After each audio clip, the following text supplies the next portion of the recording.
I'll request the panelists to introduce themselves and where they come from. And then after that, we'll have a short presentation and then the discussions thereafter. Good morning. My name is Andrew Kapora. I'm a graduate engineer with a background in electrical and electronics engineering.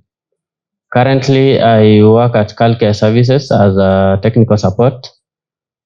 Yeah, and I'm hoping we'll be having a fruitful discussion on how we can leverage local capacity in order to propel C&I sector. So thank you. My name is Hilda Simiyu. I am an electrical engineer as well. I've been in the sector for about 8 years now. I work for Solar Panda. I have met some of you at the booth. I am also the chairperson of a women's group known as Women in Sustainable Energy and Entrepreneurship. We call it WISE. WISE is focused on building the capacity of women and men in the energy space with a higher focus on women. And yes, we look forward to interesting discussions on how we can continue to build our skilled workforce in the C&I space. Thank you very much. Good morning, everyone. My name is Sharon Kinyua, the Administration and Liaison Coordinator at Esak, and Esak is the organizer of the conference. Good morning. My name is Ignatius Maranga. I am a researcher and engineer at Strathmore University, the Energy Research Center, and I must say that what you're talking about today in the panel is actually very close to what I do on a daily, and also something I'm passionate about. And Dr. Ivan here was my lecturer, that's why, and I never used to listen to him, so sometimes. So Ivan Murimi is my name. I'll be the moderator for this session. I'm a lecturer, a researcher, and an energy consultant in Kenya. And to begin with, I'll request Sharon to take us through a program they are doing, and then we'll have a discussion after that. As much as I'm the Administration and Liaison Coordinator at Esak, I also lead the Esak Step Up Internship Program. So, mini HR intern, so Esak, hata niko na engineers, I'm the one who decides what I work wapi.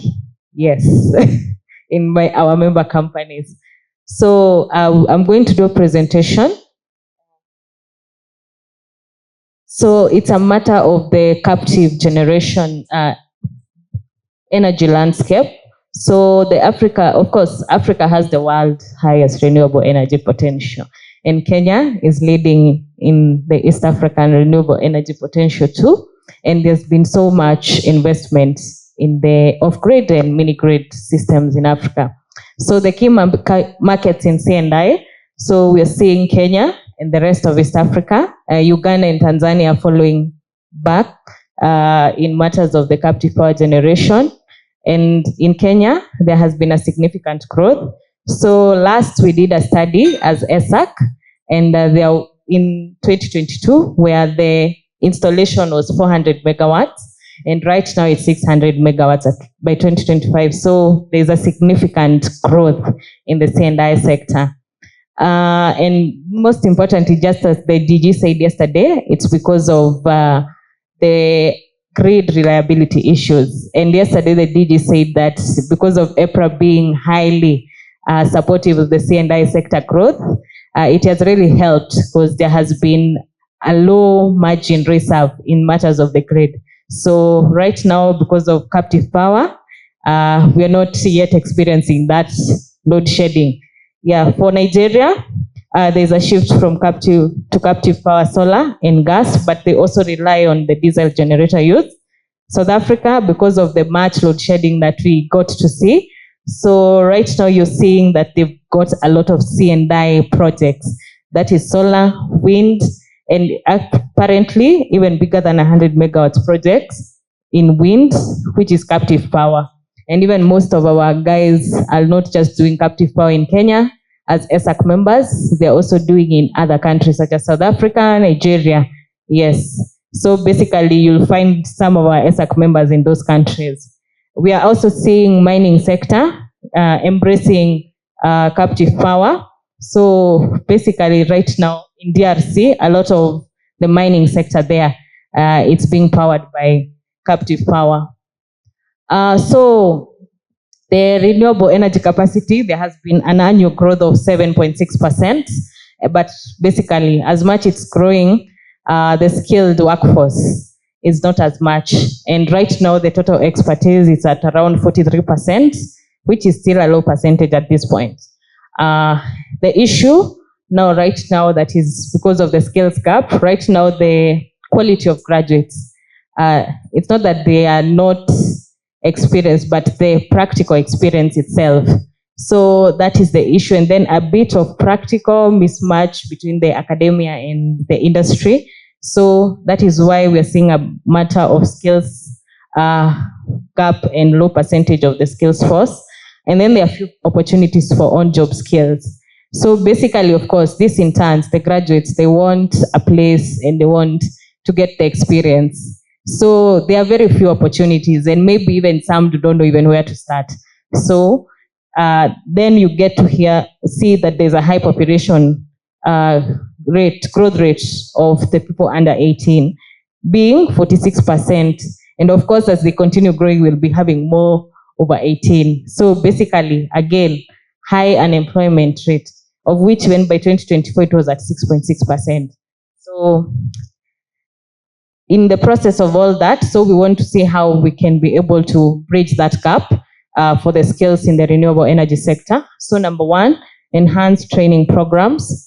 That is investing in vocational training and of course, higher education in renewable energy. And especially even with TVET and also other organizations that have training programs, especially for the graduates. Let's give them that opportunity to understand how the sector works. And also increasing and supporting existing internship and apprentice programs. So many organizations have, and even some organizations have those programs. And as much as that, supporting, meaning that financial support, maybe it will be good, and also partnerships, which will help those apprentice programs and internship to bring really a lot of value to many graduates, because we've seen there's a high rate of unemployment. And then there's the policy support. So streamlining regulatory processes. Of course, we need good business environment for companies to be able to invest more in the country, so that as much as they're investing, they'll be able to employ more people. And also, again, financial support. So for the DFIs, the industry players, to put in resources. Of course, financial resources is the most important. Yeah. So this is about the Esak Step Up program. That is one program that we started at Esak as an association. So that was to improve the skill base in the electricity sector and also to support the vision of the clean energy in Africa. Yeah, and its objective was to impart practical professional experience. As I said, so that as Esak, the association, we have so many members, and of which the interns can be able to get experience from. Then create a pool of talents. And once they get experience, we'll be having a whole pool of many people who will be experienced in the electricity sector, both in renewable, because that is the most upcoming right now. And then also the next objective was mutual benefit for the intern and the absorbing company.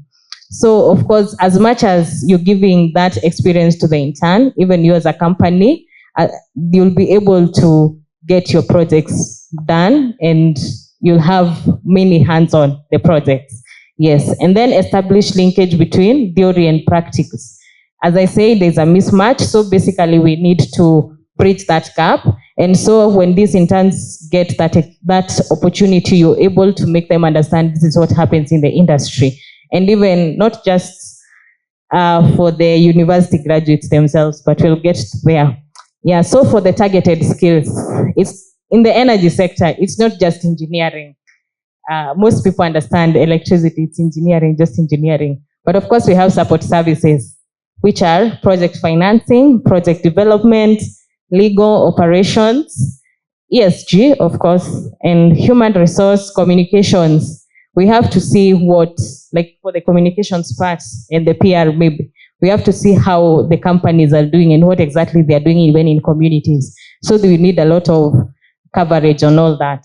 Yeah, so for the Esak Step Up program, for the targeted participants, university graduates, that is a 3-month placement, attachment, that is attachment before they really graduate.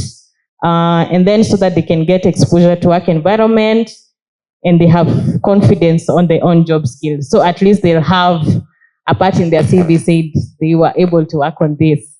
Then fresh graduates, so that is internship. We need to upskill and also enable employability and also enabling entrepreneurship skills. As interns, they'll be able to understand and they'll see what they can do and what not they can do and what exactly they can specialize in maybe. And even, again, they'll be able, as an intern, you're able to transition into employment. Early to middle level career. Okay, this one, what happened was that we realized that there are people who would want also to transition to the energy sector, also maybe understand how the energy sector works and maybe don't have an avenue. So that was one of the target people that we wanted in that part, early middle level career. We also, for lecturers also, some trainings also, so that they can understand what the technologies that there is so much innovation and technologies happening in the energy sector, day and night, even like right now the battery storage, so much. So they are able to understand what's happening and they'll be able also to put that in their learning as they teach the interns and also the graduates. Yeah. So for the step up numbers, what we intend to upskill like 1,000 to about in over a 6 period year. So from 3 months to 1 year. So it's for the 3 months intern, attaches, and the 1 year. So that they are categorized in that. And in the first year, we hope to do 164 cumulatively to the year 7 to around 1,000 students. Yeah. So so far, we've tried doing some placements at Esak, and apparently we've been able to place some interns in some of our organizations, and doing captive power, and also in our IPPs, and even some of our companies that have had our interns placed are here. Yeah, and then we've been able to have successful partnerships. So right now, even with our partner organizations, we've been able to see how we can try to extend this, not just to local interns, but also to some of the international interns who would really want to understand what's happening. So, parting shot, energy reliability is not just an infrastructure, it's about the people, of course. We need the human resource for that to be able to build, maintain, and improve the infrastructure. And our program would really help with that. Thank you. All right. Thank you so much, Sharon. And as with every conversation, one has to have a takeaway if you are paying attention. And my takeaway was there is an opportunity for lecturers, so I need to come and talk to you. Please do. So that I enhance my skills and make sure I don't tell people. You are a lecturer. Now, from the discussions, we've heard that there is either skills mismatch. That is, the demand for skills could be different from what the institutions are supplying. And I want to start maybe with Andrew on the far end. Because you recently, when we look at the panelists, we can make an assumption that you are the one who left university the latest. How has it been adapting to the working environment? Did you get the right skills, or are we affirming what Sharon was telling us? Thank you for that question. I think I agree with Sharon. Most of institutions put more emphasis on theoretical knowledge, but when it comes to the practical aspect that is actually needed in the field, that is what is lacking. And with programs like that, internship programs that they have come up with, the step-up programs, that is something that is going to bridge this gap by having students either who are still in school or who just completed to be able to learn from people who are already in the industry and gain the skills that are required. Because we can see from the conversations that we've been having from yesterday, even today morning, we've seen that we need a lot of local capacity. because for our systems to be reliable, efficient, and robust, we need a very skilled personnel. We need the capacity, people with the knowledge on how to handle these systems, install them, maintain them, and with such programs, we'll be able to get the required skill sets to the right persons. So I think at the moment we still have that mismatch, and such programs are coming into bridge this gap. I also understand we have other institutions that are also running such programs where they upskill students who just maybe left college or any other the TVETs by providing them with skills that are required in the field.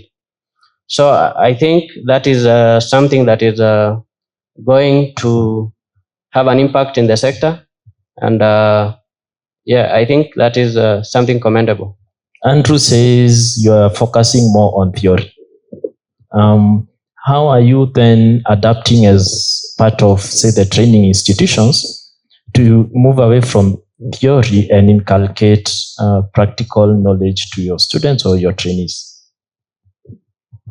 Thank you, Dr. Ivan and panelists. So that's a good point, and we always get this mismatch and feedback coming from the industry, sometimes from the students themselves, that what is trained in the university is more theoretical than what is required in the industry. And there are a number of schools of thought, but then one of the things that needs to be done is to have that collaborative approach, which I applaud Esak for having, where you have industry collaborating closely with the academia, and of course also government. So having that triple helix approach, which I think we discussed yesterday. So where you have government, industry, and academia working together. Now, why is this important? Usually what you'll find is industry wants to make money and they have money. And one of the ways to make money is you'll have to be innovative, right?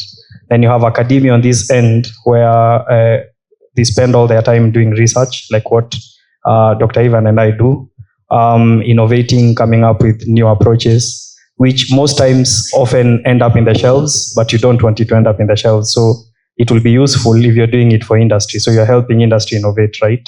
So if you're working hand in hand, then industry will support you with funds, and you are doing the research work, and that benefits industry in the long run. So you have that cyclic approach, and the students also benefit because they are touched and they do what is actually happening in the industry. They're solving challenges in the industry. And where does the government come in? So the government is an enabler and creating policies and regulations and standards. So based on the learnings we get, then we advise the government, this is what the industry will need to work better and make more money, therefore get more taxes. Then students, their fees could be waived. They are also getting experience learning what the industry requires. So you need this collaboration and not really working in silos. If you look at universities in the developed countries, this is basically what they do. And when you look at the philosophy of university education, so university education or tertiary education was created or meant to solve societal problems. And therefore you have to be in society, in the middle of society, to understand what are the challenges. Therefore take time off, read and consult as you look at what the industry is doing and the society, and develop solutions for society. So I think that is where the mismatch really is. And at my university, this is Strathmore, we are trying to have this collaboration where we work very closely with industry. We actually are involved in a lot of consultancy work for industry. And in this way, our students get to learn what is happening in industry. And they're the guys who do the work, really, but we guide them. And we also collaborate a lot with the government, IPRA, the ministries, development organizations like JSE. So where we share with them our learnings, which will influence policies, regulations, and sometimes laws. So thank you. All right. Thank you so much, Ignatius. Maybe to pick it up from there, Hilda, when you wearing two hats, Solar Panda and WISE, are you finding this difficulty in getting the required skills in the country? And also,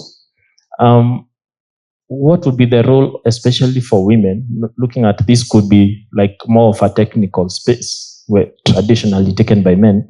How are you trying to bridge the gap, especially for women, to make sure that they get the necessary skills? Thank you very much. Yes, I agree with both of them that there's really that skills mismatch, skills and educational mismatch when it comes to starting off in the industry. As an electrical engineer in the space and also as a member of the women's group. I think for us at WISE, we are always looking at, in terms of solutions, a bit of a divergence from the question, but we're getting back to it. We're always looking for opportunities to have tailored trainings for our target groups, working with our partners that maybe finance or enable us to train women, and we are able to empower them to do more.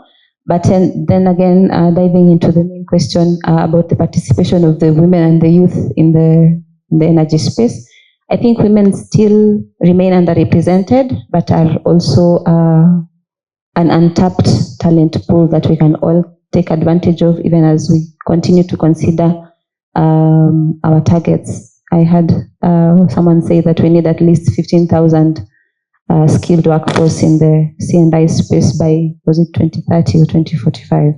Yeah, so women are available and present to also be part of this employment skilled workforce. Apart from that, they also participate in a lot of community awareness, community development, which is also required in some cases, or where we're installing our projects in rural communities, off-grid areas, and also in the industries, in the urban areas. And then we also have a part to play in terms of participating in policy formulation, giving insights and inputs, so that the conversations or policies that are being formulated are inclusive, sustainable, and resilient, at least for a good number of years. We don't have to keep reviewing our policies now and then if they're part of the process. Thank you. All right, thank you so much. Sharon, maybe you could expound on the Step Up program.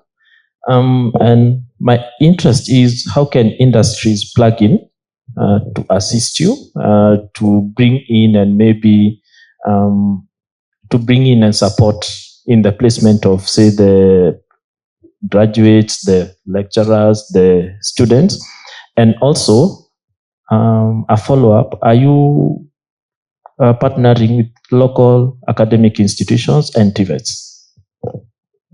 Thank you so much.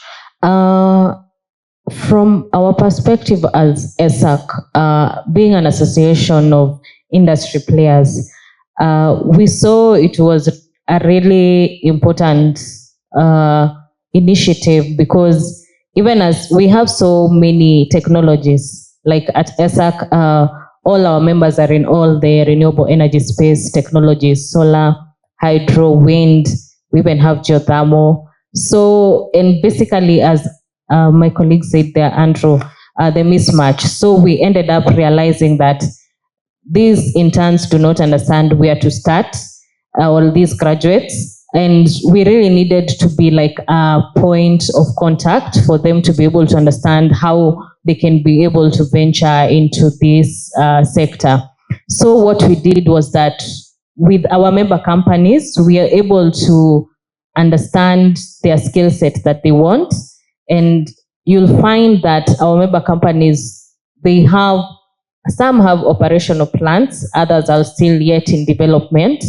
So we realized that there is a potential for these graduates to be able to understand, because as their new upcoming projects, so the skill set needed will still be required. That is why we came up with this program, and our members basically are really supportive in that, because they've plugged in even as supporting financially, where they're able to support the intern that is in their organization. And right now, so far, we've been able to place one graduate from civil engineering, and she was able also to get employment in that company. And we were also able to place one, because as Esak, we work through with even partner organizations, not just the members in Esak. So our partner organizations, we have such as Rest for Africa, GWEC, Stockholm Environment Institute, and all that. So we were able also to place one in one of our in our partner organizations. Again, they helped us and supported us financially. And for the graduate now, they were able to get the practical experience as to what really happens, as people say, qua ground. Yes, they were able to understand what really happens, and they really appreciated the opportunity of the fact that they got that experience. So as I would say, our program really gets to touch both deeply the graduate and our member organizations, because basically the electricity sector is growing, the renewable energy sector. So we need all these spaces to be able to get that. Yeah. Thank you so much. A quick follow-up. Any partnership with local academic institutions? Yeah, so with partnership with local academic institutions. So we've been able to do a few and participate in many conferences and events organized by the local universities, that is especially the government organized institutions such as KU, JKUAT, University of Nairobi, so that they can also understand what's really happening. Even with some of their lecturers, we've been able to have conversations on this and about the Esak Step Up program, where they are able to bring us some of their students whom they want placed. And even in conferences, you'll find these students are very intense. They really want to understand what's really happening in the sector. So even for them attending some of our conferences and us attending their conferences, they're able to interact with our member companies, because you'll find we even front our member companies to be part of these conversations. Yeah. Okay, thank you so much.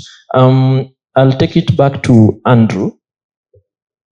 Now that you're in the industry and doing application work, are there any skills you're realizing that you need to say to upskill in, and say what kind of support would be needed? Is it, and would the support say be from local, would the support be available from the local academic institutions, or you have to say go outside the country? Thank you.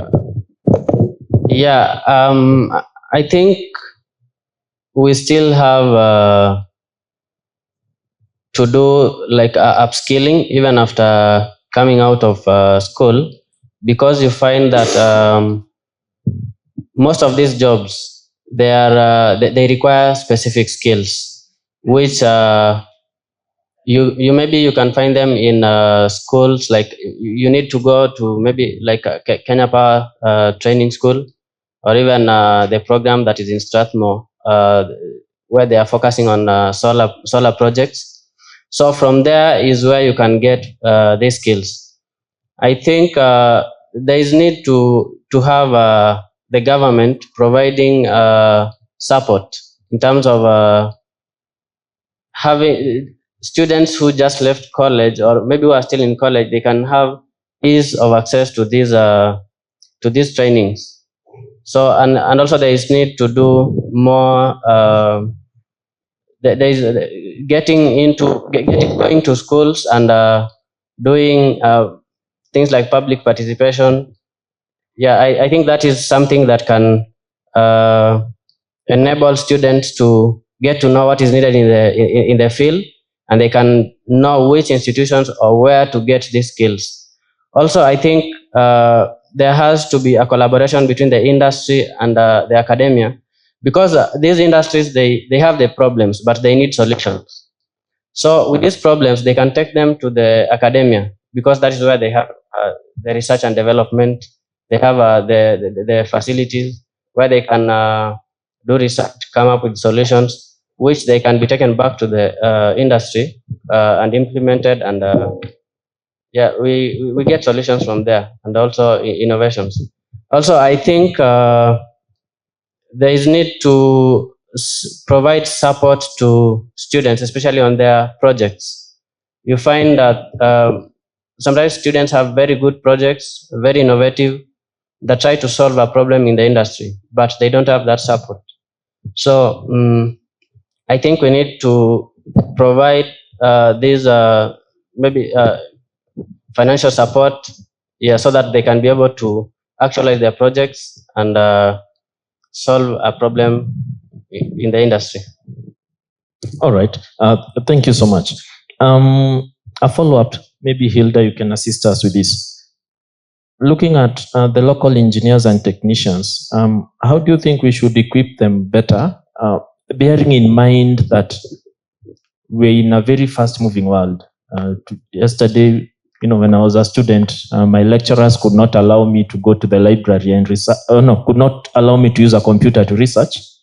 Right now, when I give my students some work, you realize it's all AI generated. And of course, this whole technological development is also affecting the working sector. So how do we keep engineers and technicians who are working in the energy sector abreast with these technologies? All right, thank you. I think from my perspective, I'm seeing a merge of 5 things. One of them is knowledge, continued knowledge, hands-on experience, certification, which we are doing very much in Kenya, access to resources and tools, whether it's libraries, whether it's resource centers from manufacturers and all the different players in the industries, and then community support.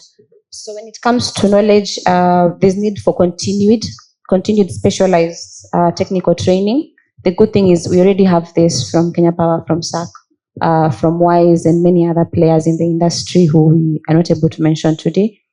But specialized and tailored technical trainings will continue to make sure that we are current, we are learning, and also not just for the fresh graduates, but also for those of us already in the sector. There's that constant need to upskill and learn more. I think a few years back, I only knew about SMA and Fronius as inverters, and today the list is wide. The list is long, so there's always technology. And then in terms of hands-on, there's the need to merge the knowledge, the bookwork, the mathematics with what's really on the ground, what's really happening on the sites, what's really happening in the projects. So there's also that need also for not just the fresh graduates and also those of us who are maybe busy designing projects, maybe sourcing these projects so that they're also feasible for us or usable for us in the country. There's also certification and licensing, which I think EPRA does very well for us. We were talking with one of us yesterday and talking about how effective we think their processes are, even as technicians or licensees. At least they're able to reach out and support us, which is good. And there's need for that to keep going on so that more and more people are licensed, more and more people are certified to be active in the sector. And then the other one is a lot of increased capacity building initiatives from our manufacturers, especially the ones that are common. Let me not say household, we say company-hold names. There are panels that we keep using, there are components we'll keep using in the C&I space, and it will be good for our manufacturers or suppliers to organize training of trainers, technical capacity building trainings on their products, so that we are also abreast when they are improving their products, and also have the best of the best installed in our country as well. Lastly, I will talk about curriculum development, which is also our obligation as trainers or institutions who are providing trainings, that we have curriculums that are actually meeting the needs on the ground and not just curriculums that have been in use for years and years on end. And I think that will also help us to keep up with the constant growth and technology that is constantly changing. It changes every day. Yeah, thank you very much, Dr. All right. Thank you for those pointers. And Ignatius, I once heard of a professor who was teaching a master's program in energy, and he told his students, and the students were working in the energy sector, that a solar panel cannot run a pump or a motor. Now, how are you making sure that you keep your curriculum and your staff who are training on the energy field updated with what is happening to avoid such misinformation or outdated information? Thank you, Dr. Ivan. That is interesting because you also face some of these challenges. Being in academia, actually, I also met, and not Dr. Ivan, one of my professors earlier on, who had mentioned that, but it's not this one, who had mentioned that PV systems will never work, right? This is about 20 years ago. So, but right now, I mean, we are here in a conference speaking about C&I, right? Which is interesting. So one of the things we do in our institutions and will encourage, like at Strathmore, we have this consultancy work and research work that is linked to industry. And I'm sure some of you guys here from industries that we work together, Huawei was here, Safaricom, Basigo in the e-mobility space. So we constantly work with these in Kenya Power as well, with these institutions, also as staff, get to know what are some of the challenges, develop like solutions or a proposal. Then we involve our students, so that is the students' bit, but then also the staff is involved and get to know what is happening in the industry. So that is some of the ways we stay abreast. Also at the institution, at Strathmore, one of the requirements we have for lecturers and guys in academia is to have continuous professional development, where every year, usually when you are setting out your KPIs, there's a bit on what trainings did you attend, and you have to show proof for that. And that ensures that we also stay abreast with what is happening in the industry. And I mean, like, there's one interesting point where, while sharing with guys who work in universities, I know one of the nightmares that lecturers will have is plagiarism. And now you have a lot of AI, and guys are using AI to do their assignments. But at our institution in Strathmore, we actually encourage the use of AI, but not to. So we actually trained our students while AI was becoming such a big thing, to know how to properly use AI, because it's a tool, like a calculator, really. How you can use it, but not to plagiarize, right? Use it well to get your information quickly. Proper information, you can verify what is true, what is not true, and it is allowed. Where we actually have AI as your references, you can quote ChatGPT as one of your references, or whichever AI tool you're using. And I mean, that is helping out the guys. I mean, you don't have to do it hidden, right? But you can use it well, okay? And these are some of the ways you're trying to be agile and moving on with how things are in the industry.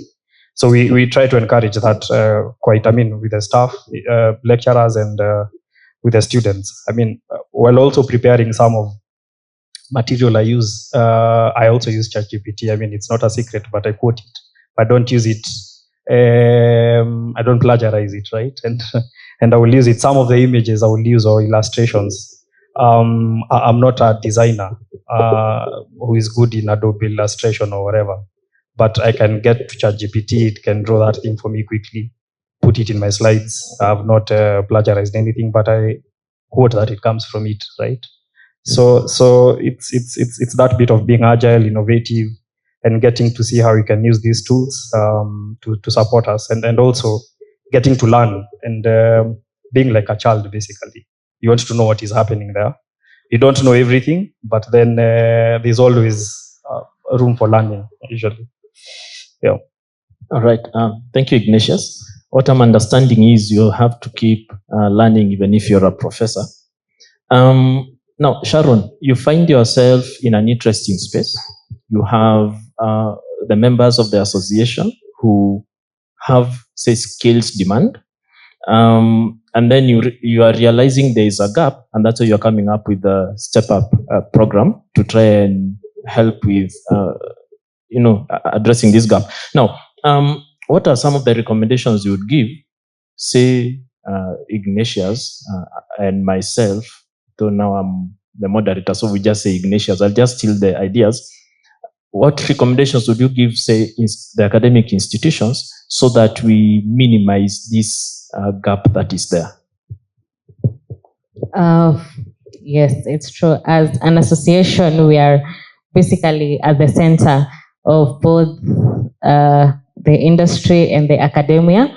So the skills demand is there, it's true, as the renewable energy projects are coming up so much and renewable energy growth. And what I would say to Ignatius is that as it has been said a lot, bridging this skills gap is that, number one, as my colleague Hilda said, training of trainers. So that is why, as we said, for our Step Up program, we have an space for even lecturers and anyone who is interested doing research, and anyone, because as much as we find so many lecturers, especially in universities, doing consultancy, it's true. So be very close to the industry players and especially associations, and be part of so many conferences where you'll understand exactly, like right now, with the so many panels that we had, you'll understand exactly what's happening in the sector. And then number two, involve your students. That is what I would say. As much as you're doing these consultancies and being involved also with the industry, involve your students. I know in many universities, especially in public universities, there are many students in one class, but try to be, if it's a passion, that is what I would say, be really involved with these students and try to engage them in your consultancies, in maybe the conferences that you're invited in, and try to make them have that confidence to engage the industry players. And what I would say to the also industry players is that be available to these students. Yeah, I know as much as possible, they are really trying to understand what's happening, because we got so much, as when we tried starting this initiative, we got so many applications, and you see they really want to understand how to get into the sector. So be open to, as much as maybe as the industry players also, you do not have the sufficient or maybe also resources, because again, business environment needs to be okay. Be available. There are some who want experience. I know we still need to pay them, but there are some who just need the experience so as to get ahead and be able to understand what's really happening in the industry, what are the technologies coming up. And as I said, we are not just targeting engineering. The sector also has support services. That is the legal sector. As I said, communications, project development, they really need to also understand that is also part of the support services that encompass the energy sector. So you'll find even in the legal department, as I would say, with these upcoming regulations, be part of, I'm pretty sure during EPRA does a lot of public participation sensitization, be part of those events. They'll be able also to understand these are the regulations that come up. They may be able also to understand that in the electricity sector, the legal people, the legal expertise is needed. So be involved so much, and also as you're involved with the industry, be involved also with the students, and the students be involved with the lecturers. And as we said, it's a link to try and understand what's really happening. And if possible, also try, as we said, get in touch with us, associations. Yeah, our members also, yes, have the space, but we as associations also understand and also get to have partner organizations where even not just the local, you'll be able to understand also outside globally what's really happening. Because basically it is still trickles down from global to local. Yeah, that is what I would say. All right. Thank you so much. I think that was quite insightful. And now I'd want, because of time, we want to have the parting shots in terms of capacity building from the panelists.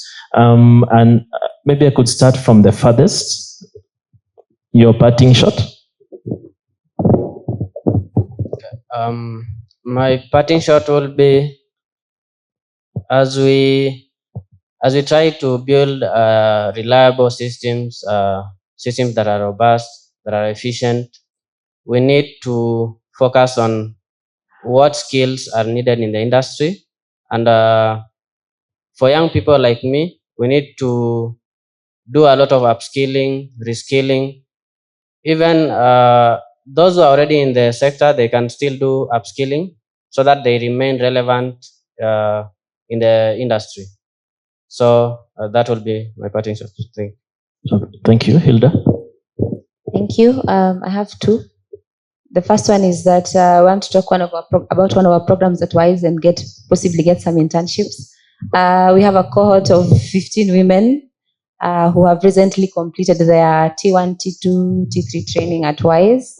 They'll have 1 week Solar Labs training sometime in May.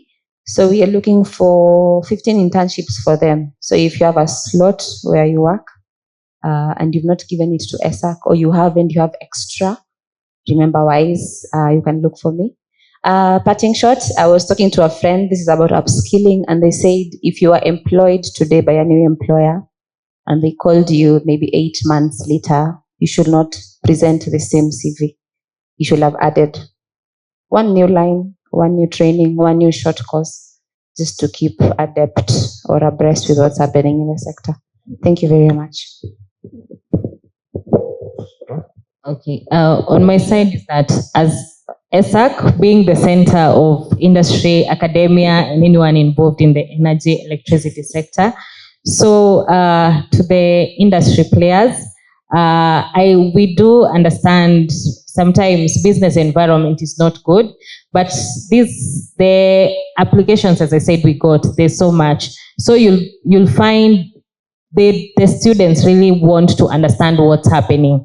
Don't look it from, yes, I know financial aspect also comes in, but one way or another, also look it in a way that you're trying to help, and also maybe one day, one time, have a good employee in your company.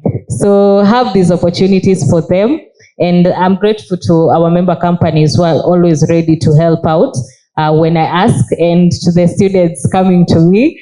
Yes, so, and another thing for the students, do not be afraid to get in touch with any industry player or anyone involved in the industry. These people just like you. They were also where you are before they started out. So just get to them and understand and how they've come about. And for the industry players, be ready to help them out and tell them exactly your success journey, so that they don't see and feel as though they will give up to try and enter into the sector. Yes. Okay, thank you, Ignatius. Thank you. First, as a parting shot, I'd like to thank Isak for the opportunity and setting up the conference. To the industry players and guys in academia, I think take risks. You don't lose anything. The worst you can be told is no. I say this because, see, the gentleman from Davies, sometimes on Sundays and Saturdays when I'm free, I walk into the workshop there, check out stuff. At times will tell you no, but I mean, I don't feel bad really. But when you say yes, I enjoy, right? Or in Kenya Power, I get into polls sometimes when I'm on leave, and I enjoy it. But that is to help my students and I mean to learn. So also with the industry, I mean, also take risks. You don't have to share all the information. Maybe some is guarded because of the business, but then there's some information you can share really. Like for example, say if you're working in the generator, what kind of inverters or kind of generator you're using, or turbine, or I mean, no one really will use that information to kill your business, and especially if it's for learning purposes. So take risks, and some of the risks you will take will spur interests, and try to spur interests both in the students, with yourselves, because if you spur interest, then guys are interested and want to do that. I like what Safaricom does sometimes. They spur interest in people with their hackathons, and I think they call it code something. I have one of the students who got into it. They are studying engineering, but they are amazing programmers. So they invited me to this, it's called Encode or something, where they go showcase their programs and I don't know, Python and all these manner of things. Which is good because now guys who are interested at least know, if I do this, I can end up in Safaricom or in telecom, for example, or wherever, right? Then be agile, be able to change with as things move. Don't be stuck up to just one way of doing things, right? I think that's how we will move forward. Thank you. All right. Thank you so much. I think that's the end of this session. To the panelists, we really appreciate for your time and the insights, and to the audience, thank you so much. Do we have time for 1-2 questions in case they're there? There will be comments, and maybe I can ask one question. The first comment is, in curriculum development in this country, we have a lot of rigidity, especially in changing from the old curriculum in engineering to accommodate the technologies which are moving forward. Just in line with that, we are currently transiting. You have heard of Engineers Board of Kenya is moving to be a signatory with the Washington Accord. You have heard about that? So, Washington Accord is what we call the outcome-based education.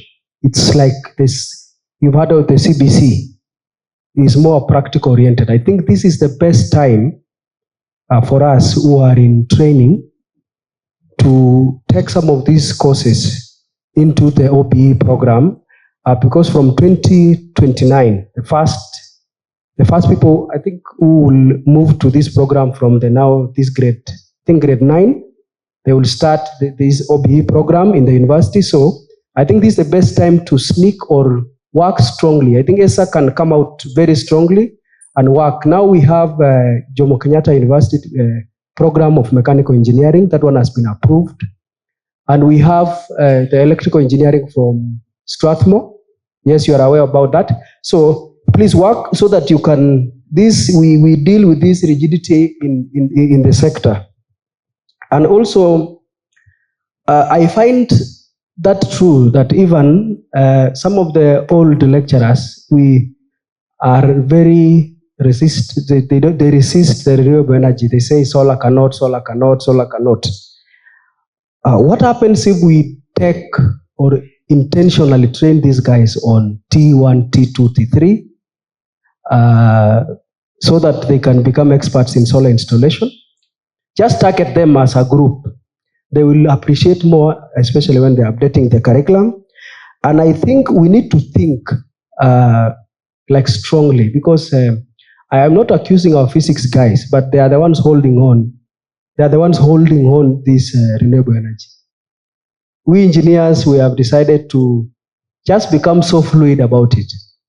I think it's time in this country that we start a program called Bachelor of Science in Renewable Energy Engineering as a 5-year program, because the time is now, so that we have the main design courses in engineering renewable energy, because there's a lot of disconnect.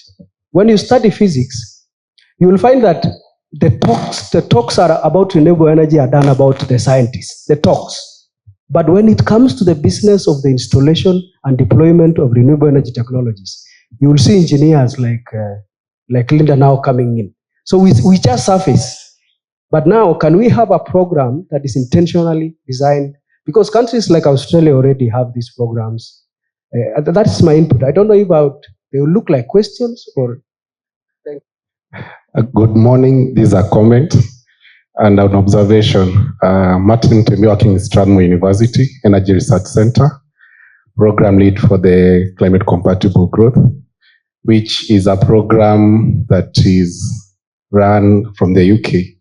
So in the UK, the program is facilitated by 8 universities, maybe to mention Cambridge, Oxford, Loughborough, Strathclyde University College London, UCL, and also Strathclyde from Scotland, and KTH from Sweden. Why I've mentioned them is because what you realize is anytime you eat your mother's food, it's always the best until you go to the neighbor and you realize they have an ingredient that you've never incorporated in your own meal at home, and it is much sweeter than what you had accustomed to. When I look at how these universities bring industry into academia, it's not after graduation, it's during the learning process. So the students in these universities, what you realize is the lecturers and the supervisors and the deans, they bring projects that are funded either by the industry or the government, and that is where they get their industry experience as they work while still learning. When they graduate, most of them, it's not about the paper they get, then they start updating their CV. It's continuing the work they started while they are still students. And with that kind of an observation, we realized our internships, that you say people will come for internships for an amount of 6 months, and then you say they have experience. I wish that could be done while still in class, and maybe a longer term, maybe a 2 years doesn't look like an internship, but research assistant for each organization based on the project or program they are running. So with that one, what I've also noted is with this issue about experience also comes a gap whereby we are able to fill, it's called the money. And the money is from the projects they are doing. So most of these universities don't depend on their tutorial, the tuition fees. It is their fully funded programs. Students, they only look for accommodation and stipend because the rest is already taken care of by projects funded by the industry to learn while still in class. So if we were to look at such a model adopted by across other universities in Kenya, government funding, which you know it is an issue regardless of the name, help, or give it any other name, will never really take our students to gain that industry experience and also have an income while still in school. So maybe we could study more and see what are others doing outside Kenya to make their students get the industry experience, get exposure. Remember, you're looking at innovation with an R&D, which can't be funded by school fees or a research institution like a university. But JA, Solar, or even Huawei, they can find an innovation in an institution, and the intellectual property can be co-owned by the university, the student, and Huawei, for example. So that's an approach I could propose maybe Esak could look at as they continue the Step Up program. Thank you. Panelists, thank you so much. And that's that for this session. Penina.